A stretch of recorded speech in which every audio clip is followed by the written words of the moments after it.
요한복음 18장 28절에서부터 40절까지입니다.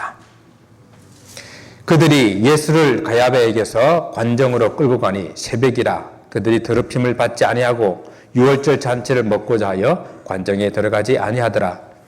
그러므로 빌라도가 밖으로 나가서 그들에게 말하되 너희가 무슨 일로 이 사람을 고발하느냐. 대답하여 이르되 이 사람이 행악자가 아니었더라면 우리가 당신에게 넘기지 아니하였겠나이다. 빌라도가 이르되 너희가 그를 데려다가 너희 법대로 재판하라. 유대인들이 이르되 우리에게는 사람을 죽일 권한이 없나이다 하니 이는 예수께서 자기가 어떠한 죽음으로 죽을 것을 가르쳐 하신 말씀을 응하게 하려 함이로라. 이에 빌라도가 다시 관정으로 들어가 예수를 불러 이르되 네가 유대인의 왕이냐. 예수께서 대답하시되 이는 네가 스스로 하는 말이냐 다른 사람들이 나에게 대하여 네게 한 말이냐. 빌라도가 대답하되 내가 유대인이냐. 내 나라 사람과 대제사장들이 너를 내게 넘겼으니 네가 무엇을 하였느냐. 예수께서 대답하시되 내 나라는 이 세상에 속한 것이 아니니라. 만일 내 나라가 이 세상에 속한 것이었더라면 내 종들이 싸워 나라 유대인들에게 넘겨지지 않게 하였으리라. 이제 내 나라는 여기 속한 것이 아니니라. 빌라도가 이르되 그러면 내가 왕이 아니냐. 예수께서 대답하시되 네 말과 같이 내가 왕이니라. 내가 이를 위하여 태어났으며 이를 위하여 세상에 왔나니 곧 진리에 대하여 증언하려 함이로라. 무릇 진리에 속한 자는 내 음성을 듣느니라 하신대. 빌라도가 이르되 진리가 무엇이냐 하더라. 이 말을 하고 다시 유대인들에게 나가서 이르되 나는 그에게서 아무 죄도 찾지 못하였노라. 유월절이면 내가 너희에게 한 사람을 놓아주는 전례가 있으니 그러면 너희는 내가 유대인의 왕을 너희에게 놓아주기를 원하느냐 하니 같이 봅니다. 그들이 또 소리질러 이르되 이 사람이 아니라 바라바라 하니 바라바는 강도였더라.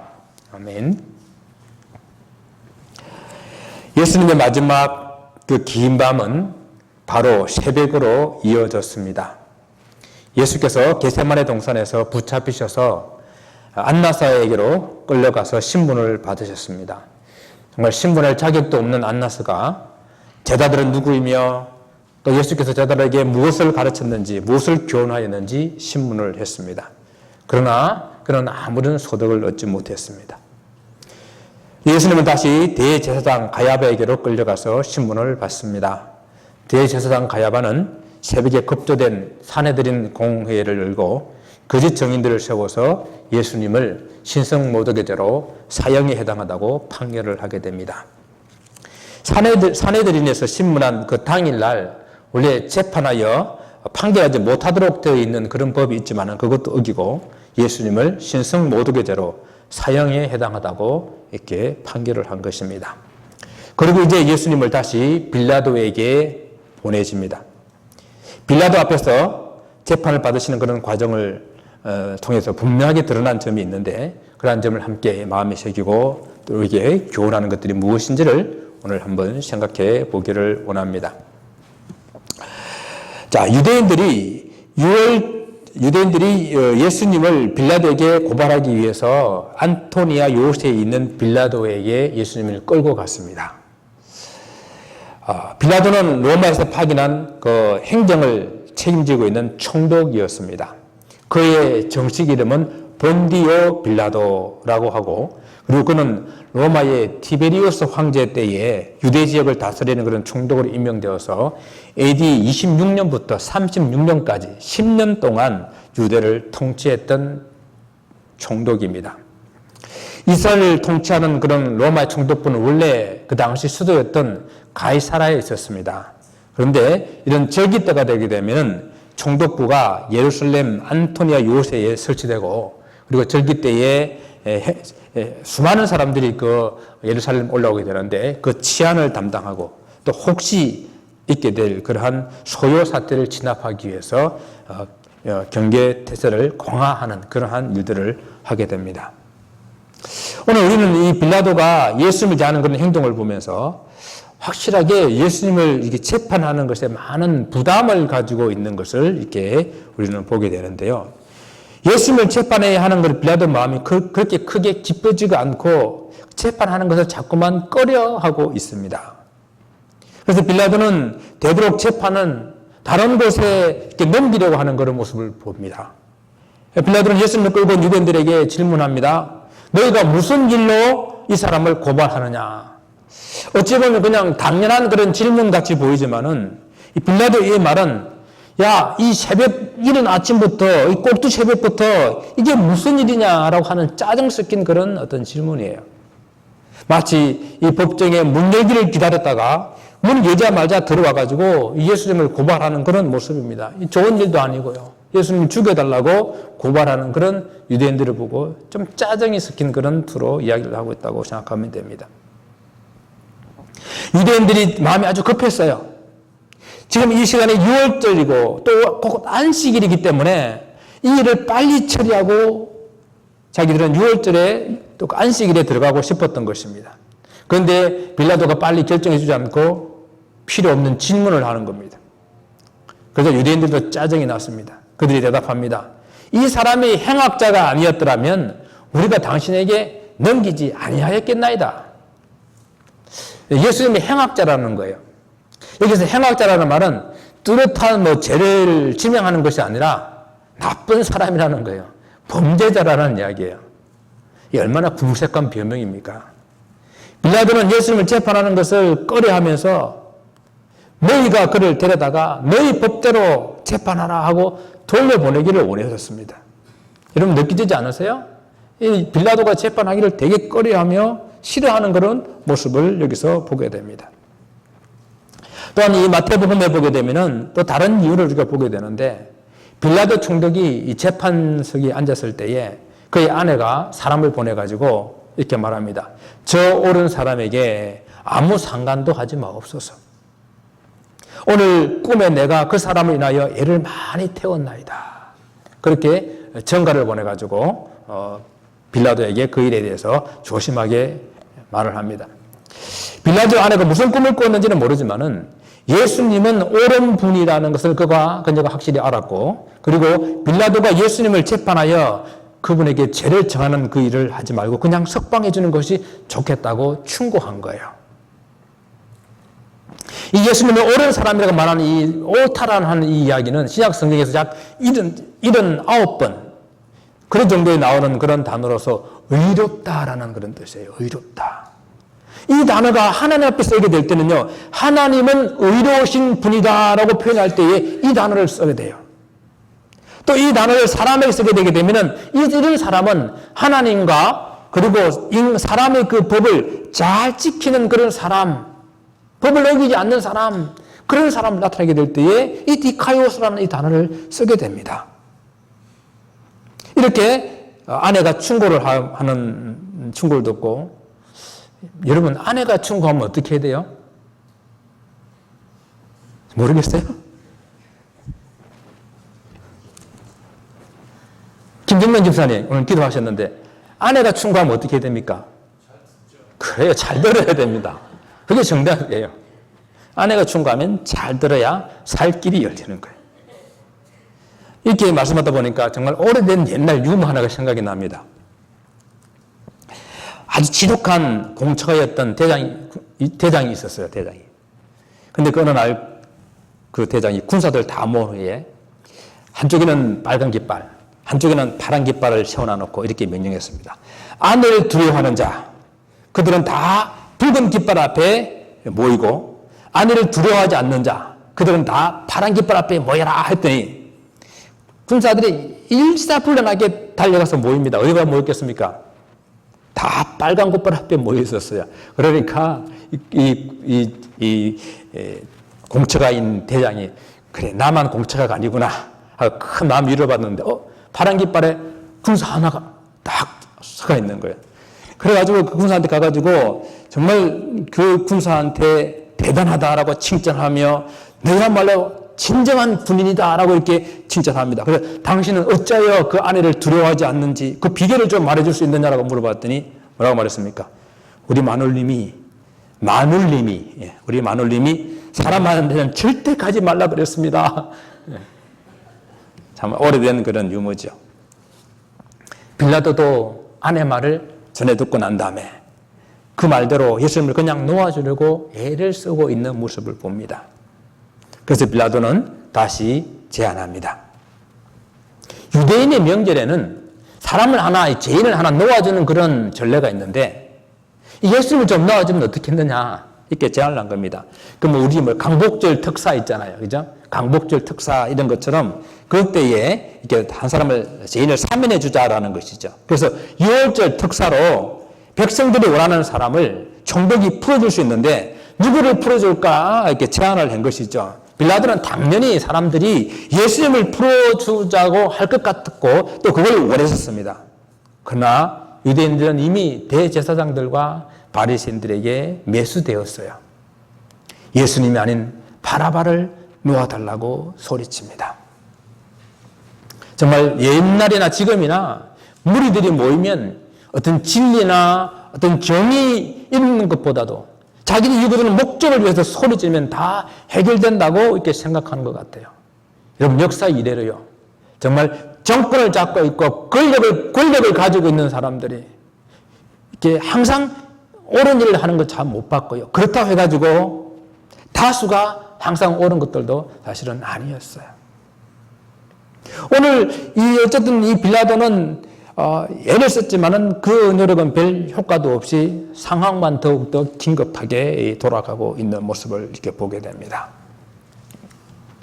이 빌라도의 행동을 통해서 볼 수 있는 것은 예수님을 재판하는 것을 많이 부담스러워하고 있다는 것입니다.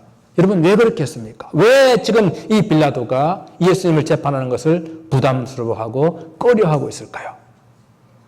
그렇습니다. 예수님은 죄가 없으시기 때문입니다.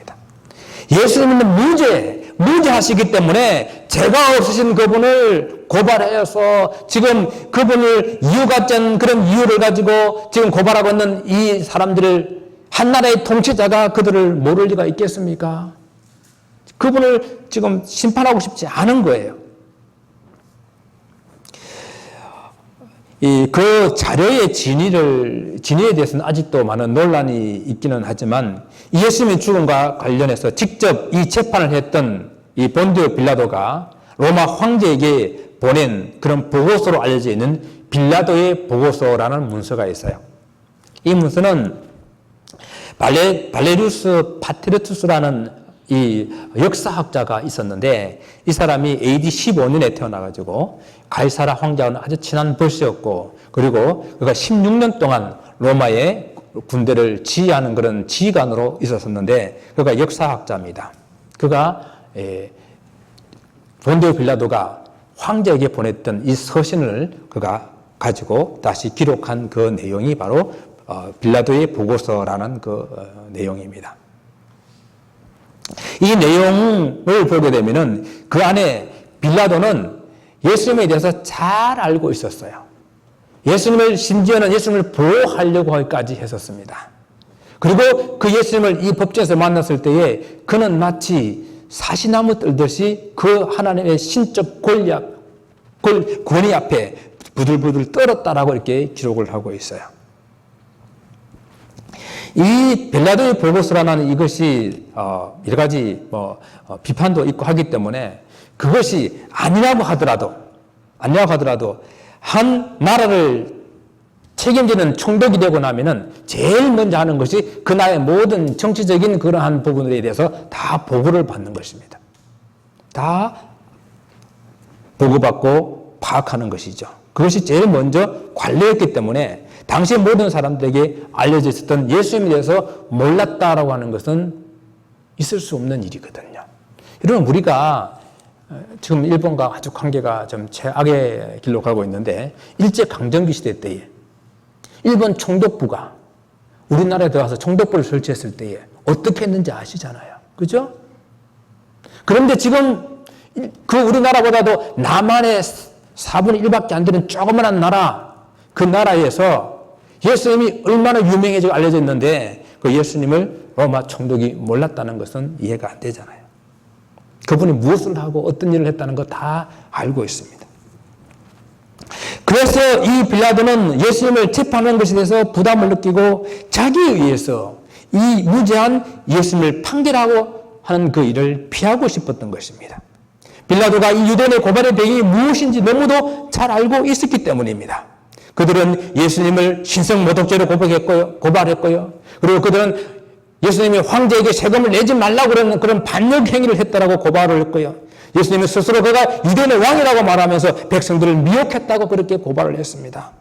그러나 빌라도는 지극히 유대의 종교적인 이슈가 있다는 것과 그리고 유대 종교 지도자들이 자기들의 그런 어떤 권력과 이익에 손해를 끼치는 그 예수님에 대해서 시기하는 마음이 가장 그들 마음 중심에 컸다라는 사실을 그는 알고 있었다라고 마태복음 27장에 18절에 이렇게 말씀하고 있어요.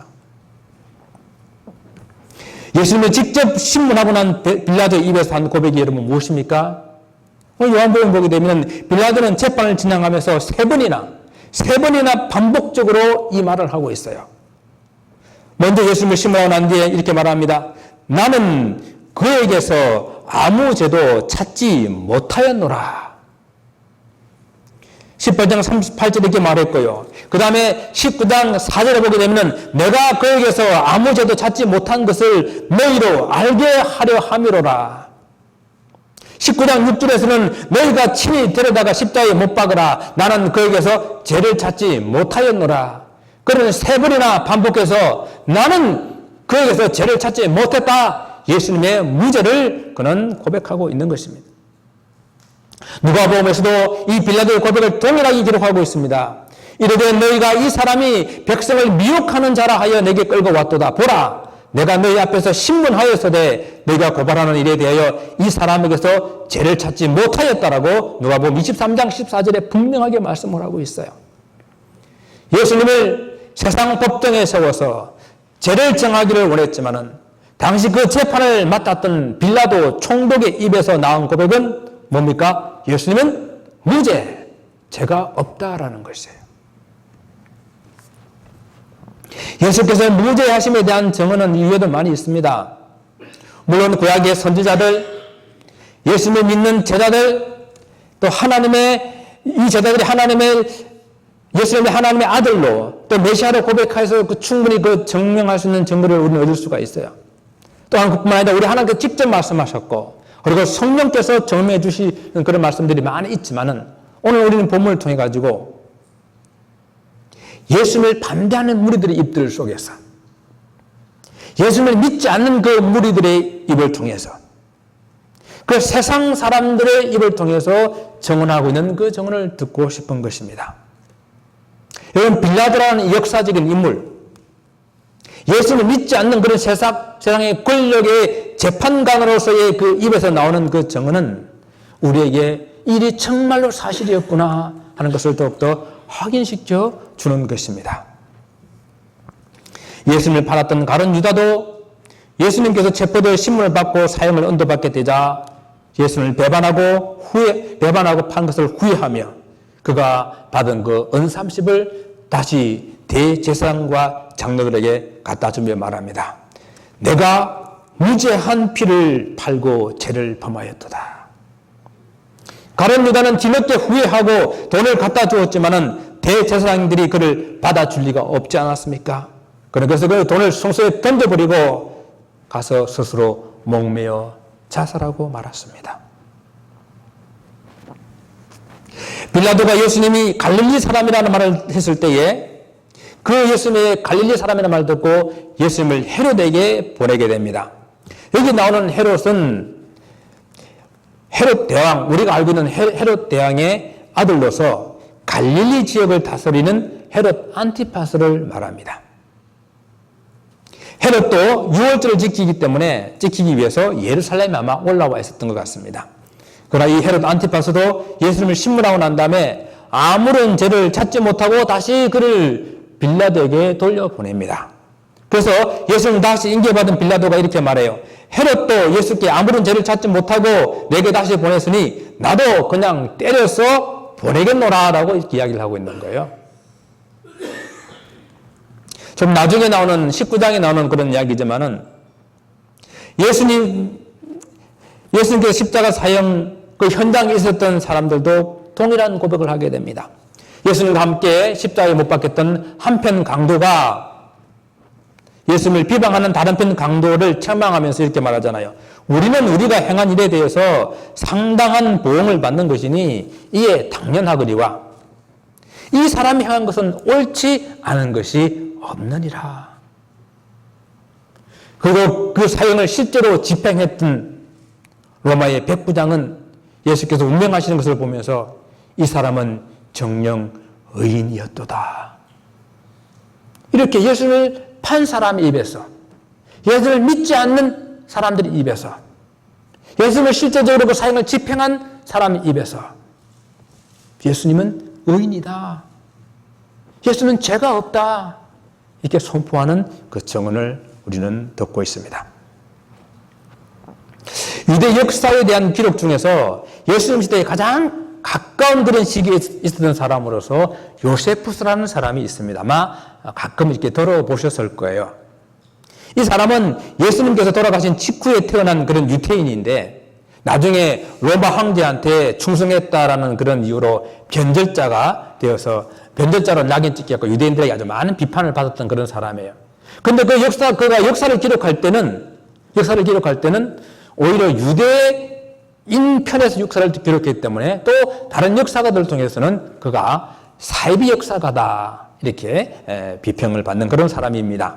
어쨌든 이 사람이 유대 전쟁사, 유대사라는 이 두 권의 책을 썼는데 그 책을 통해서 예수님 당시 그 시대의 많은 자료들을 우리에게 제공해 주고 있어요.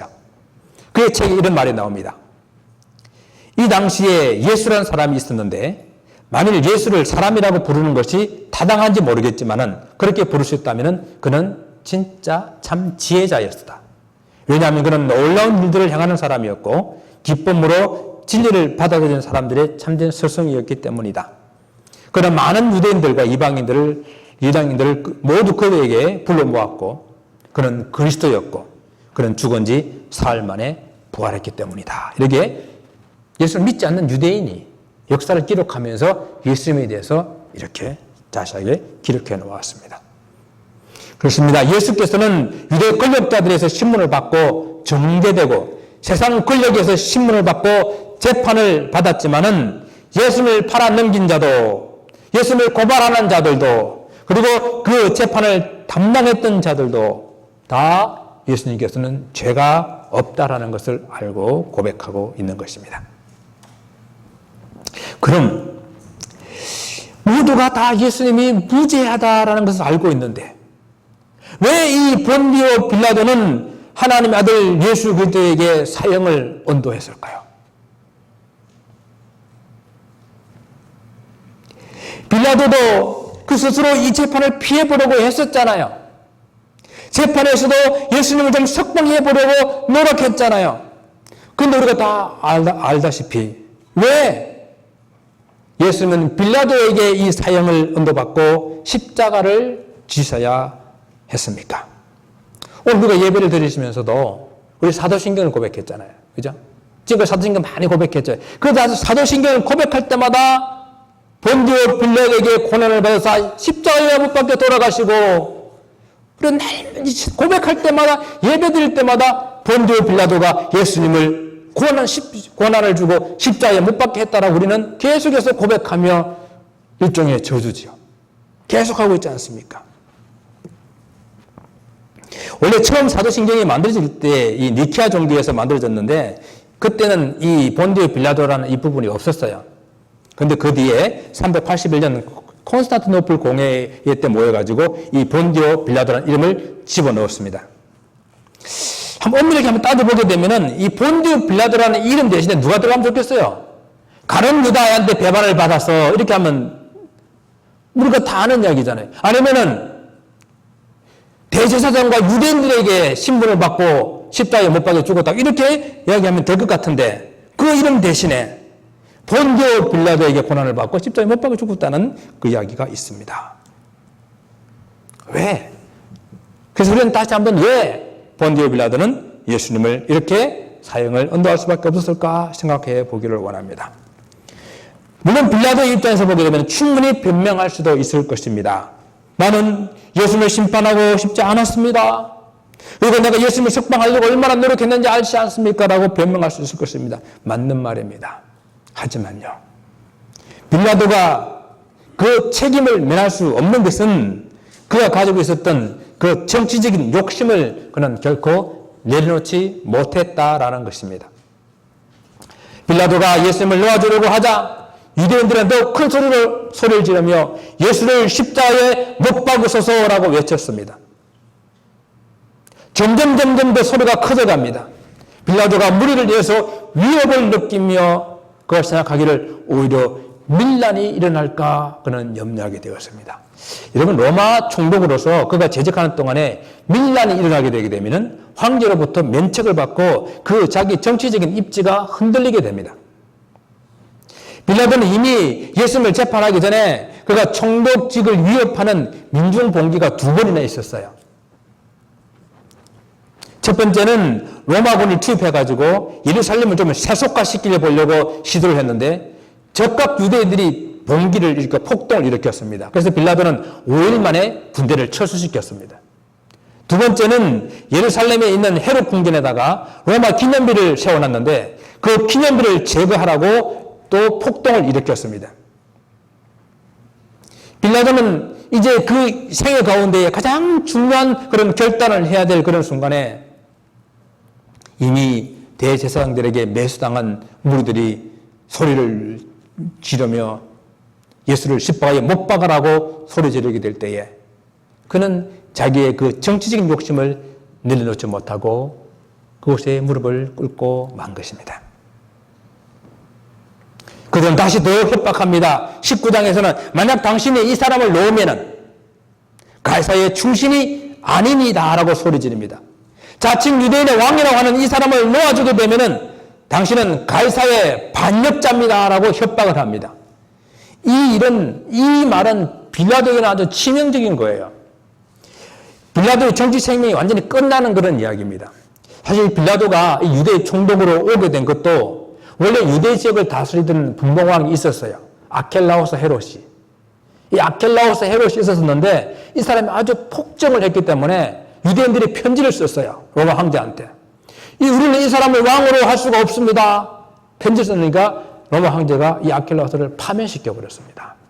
그리고 이제 왕이 아닌 로마 총독이 와가지고 유대 지역을 다스리는 거예요. 그래서 유대인들이 그렇게 황제한테 편지 쓰게 되면 그 일이 어떤 결과가 오는 줄 알고 있는 사람입니다. 그래서 총독이라는 이 자리에 앉아서 재판을 하면서 이 본디오 빌라도는 자기 정치 생명이 끝나는 것을 두려워해서 그냥 예수님을 사형을 언도하고 십자가에 못 박도록 내어주고 말았다는 것입니다. 그러면 총독이라는 자리가 그 자리에 앉아 재판에 책임을 짓고 있는 그 사람이 사형을 언도하고 난 다음에 나는 이 일에 죄가 없다, 나는 이 일과 관계가 없다 하고 물을 배아에 뜨고 와가지고 손을 씻으면 되는 겁니까? 그것으로 죄가 없어지는 것입니까? 그렇지 않잖아요. 그 자리는 그런 자리가 아니에요.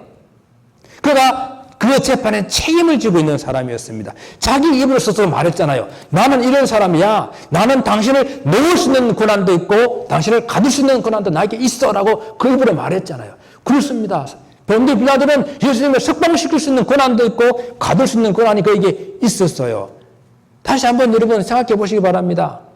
일본 총독부가 우리나라에 들어가가지고 얼마나 많은 권한을 가지고 있었는지, 총독이라는 그런 권한을 가지고 있는 사람이에요.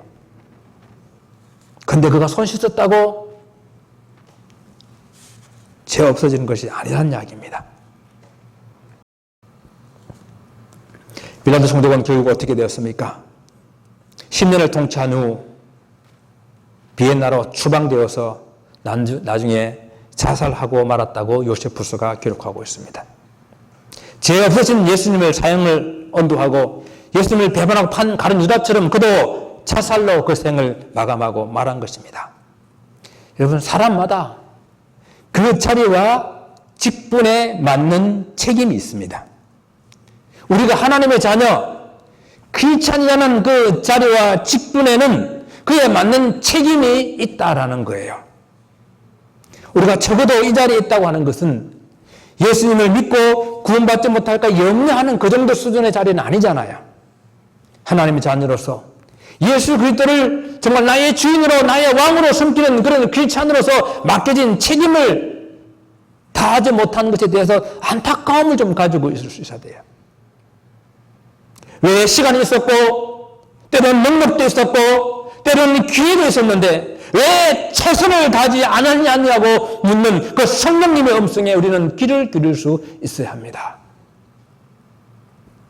우리가 이 본문의 사건을 보면서 가룟 유다나 예수를 고발하고 있는 유대인이나 대제사장과 바리새인들이나 아니면 예수님의 그 신문을 했던 헤롯 안티파스나 그 재판을 실제 감당했던 본디오 빌라도나 다 그들이 예수님을 배반하고 거짓 증인을 세워서 심판하고 또 자기 정치적인 그런 욕심으로 삶을 언도했는데 무엇인가 좀 석연치 않는 그런 부분이 아직 남아있는 거예요.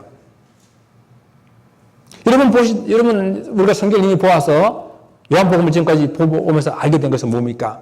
처음에 대제사장과 이 바리새인들이 이 유월절 기간에는 이 일을 하지 말자 그랬잖아요. 그죠? 사람들이 밀란이 일어날까 봐 이 명절 때는 하지 말자 그랬는데 갑자기 가룟 유다가 와가지고 예수님을 배반할 것을 제안하니까 자기들도 갑자기 일이 막 진행이 되는 겁니다. 자기 원하는 계획대로 안 되고 갑자기 일이 막 진행되는 거예요. 예수께서 예루살렘에 입성하실 때에 많은 사람들은 예수님에게 호산나 호산나 다윗의 자손이여 하고 자기들을 구원달라고 외치며 예수님을 환영했던 그 사람들이 그들 무리들 속에 이 대제사장에게 매수된 몇몇 사람들이 예수가 아니라 바라바를 놓아달라 예수를 십자가에 못 박아라고 외치니까 그냥 여기저기 나도 해가지고 다 외쳐버려서 그냥 예수님을 십자가에 못 박아라고 외치는 그런 군중의 무리들이 되어버린 거예요. 빌라도도 예수님의 재판을 하지 않으려고 계속 애를 쓰고 또 뭐 어쩔 수 없이 그 재판을 하게 됐을 때도 그냥 몇 대 때려가지고 석방하려고 그랬는데 유대인들 눈치 보다가 그냥 예수님을 사형에 선고하고 십자가에 넣어주게 됐다는 이야기입니다. 무엇입니까? 사람이 계획한 대로 안 된다는 거예요. 그들의 계획대로 된 일이 아니라는 이야기입니다. 역사가 사람들이 계획하고 원한 대로 움직이는 것이 아니라 하나님의 섭리하여 이루어진다는 것을 우리는 이 사건을 통해서 보게 되는 것입니다. 성경은 빌라도에 연결되지 않는 것을 보고 이렇게 말씀하십니다. 이것은 예수께서 어떠한 죽음으로 죽을 것을 가리켜 하신 말씀을 응하게 하려 하심이라. 요한복음 18장 31절에 이렇게 되는 모든 일들은 이렇게 될 것이라고 말씀하신 그 성경에 응하게 하기 위해서 하나님의 섭리를 이루기 위해서 하나님의 뜻이 이루어지기 위해서 이렇게 되어져 가는 것이다라는 것이에요. 우리는 요한복음을 통해서 이것을 볼 수가 있어야 됩니다.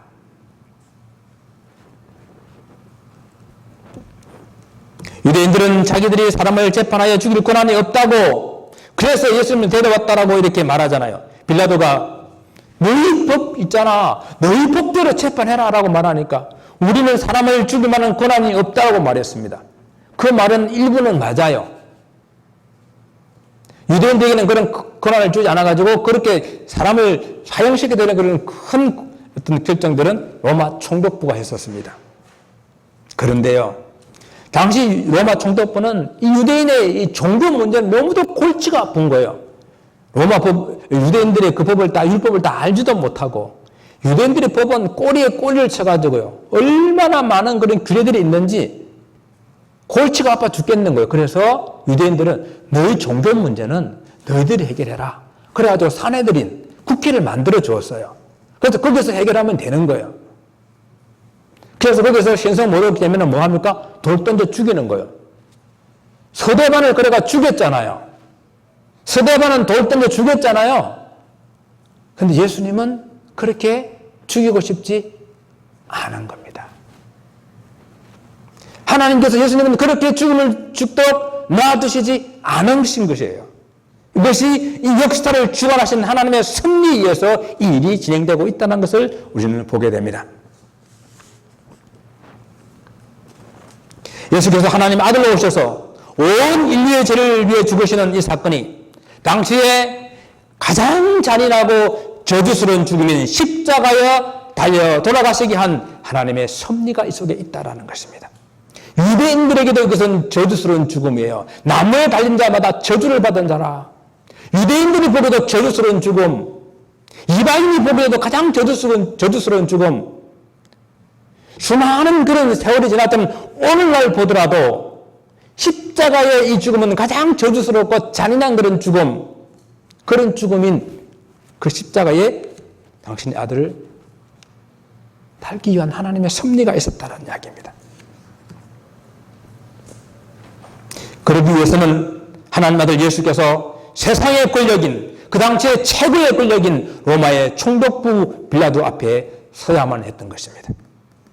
그렇게 예수님께서 이렇게 모든 것이 다 준비되었을 때에 이 땅에 오셨고, 로마가 세상을 정복하고 세상의 군주로 그 위험을 떨치고 있을 때에 세상을 지배한 그 로마 법에 의해서 하나님의 아들 예수 그리스도가 심판을 받으심으로 너무도 공식적이고 너무도 확실한 십자가 사건을 이 역사 안에 새겨 넣으신 것입니다.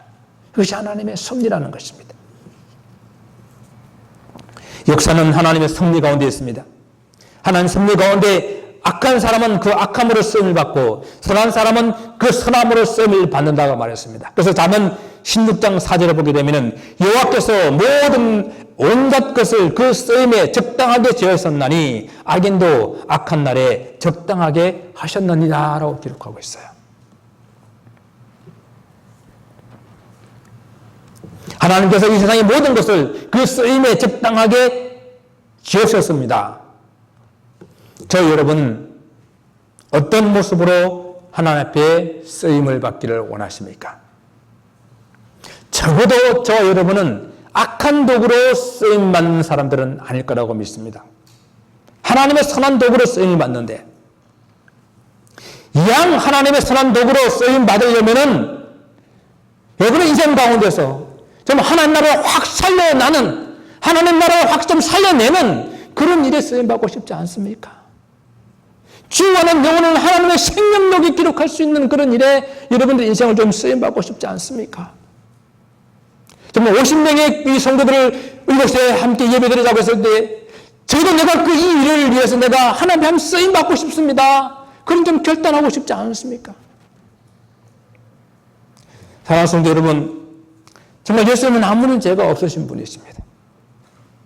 예수님의 십자가는 당신을 위한 십자가가 아니라 다른 모든 죄인들을 위한 그런 대속의 십자가였습니다. 그렇다면 누가 진정 죄인입니까? 지금 예수님을 고발하고 있는 십자가에 못 박아라고 고발하고 있는 유대인들이 죄인입니다. 유대인들이 예수님을 빌라도에 고발할 때에 그들이 빌라도의 관제에 들어가지 않았다라고 오늘 기록하고 있죠. 읽어보셨죠? 왜 그랬을까요? 뒤에 성경에 그 이유를 설명하고 있습니다. 왜 유대인들이 예수님을 좀 끌고 빌라도 앞에 왔는데 빌라도의 관제에 들어가지 않고 밖에 서가지고 예수님을 지금 고발하고 있습니까? 빌라도가 나와서 지금 신문하고 있는 거예요. 왜 그렇습니까? 유월절 식사 때에 이방인의 집에 들어가서 그 몸이 부정해지게 되면은 그 유월절에 요식에 참여하지 못할까봐, 유월절에 양고기 못 먹을까봐 지금 빌라도 관제에 못 들어가고 바깥에 서가지고 일을 하고 있는 그런 모습을 보게 됩니다. 여러분, 이런 율법 지킨다고 이들이 의인입니까? 이런 율법을 형식적으로 지킨다고 이들이 죄가 없는 것인지를 한번 물어봐야 됩니다. 이방인 집에 들어가지 않으면, 이방인과 접하지만 않으면은 그들이 죄인이 아니라고 생각하는 이 모습을 지금 한번 보시기 바랍니다. 사람이 보지 않을 때는 온갖 악을 지르면서 거룩한 척, 경건한 척 외식하는 자들, 이들이 바로 죄인이 아니고 무엇이겠습니까? 여러분, 누가 진정 죄인입니까? 지금 예수를 재판하고 있는 이 빌라도가 죄인입니다.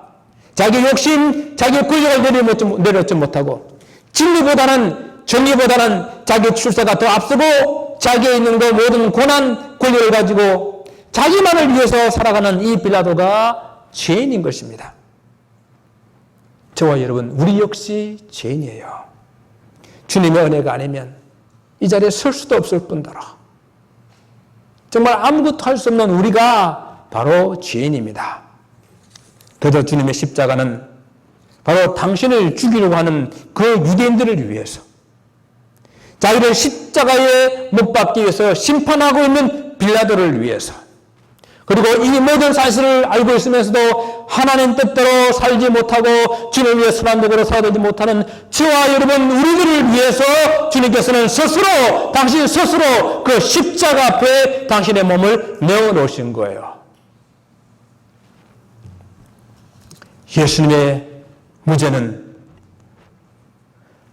바로 내가 죄인이라는 것을 더욱더 확실하게 보여주는 반증이 됩니다. 그러나 또 주님의 십자가는 죄인된 나를 얼마나 사랑하시는지 그 사랑에 대한 확정이 됩니다. 내가 주인 삼고 있는, 내가 내려놓지 못한 내 손에 움켜쥐고 있는 그 무엇이든지 간에 그것이 주님의 선한 도구가 되지 못하는 것이라고 한다면 우리 그것을 내려놓고 주님의 십자가 붙들고 정말 이왕 주님 앞에 선한 도구가 될 것, 귀한 생명 살리는 일에, 하나님 나라 확장시켜가는 그 일에 쓰임받는 귀한 도구가 되시기를 주님 이름으로 축원을 드립니다. 기도하겠습니다. 아버지 하나님 감사합니다. 주님, 이 역사가 주님의 섭리 가운데 있음을 믿습니다. 아버지 하나님, 그 섭리 가운데 우리가 선한 모습으로 악한 모습으로 쓰임받을 때인데 주님, 여기 선한 주님의 도구로 쓰임받을 당신의 귀한 종들이 우리가 아버지 하나님 이왕 쓰임받을 것, 하나님의 귀한 생명 살리는 그 일에, 하나님 나라 확장시켜 나가는 이 일에, 주님의 몸된 교회를 살리는 그 일에 내 시간과 물질과 마음을 쓰임받는 복된 심령 될 수 있도록 축복하여 주옵소서. 감사하고 예수 그리스도 이름으로 기도드리옵나이다.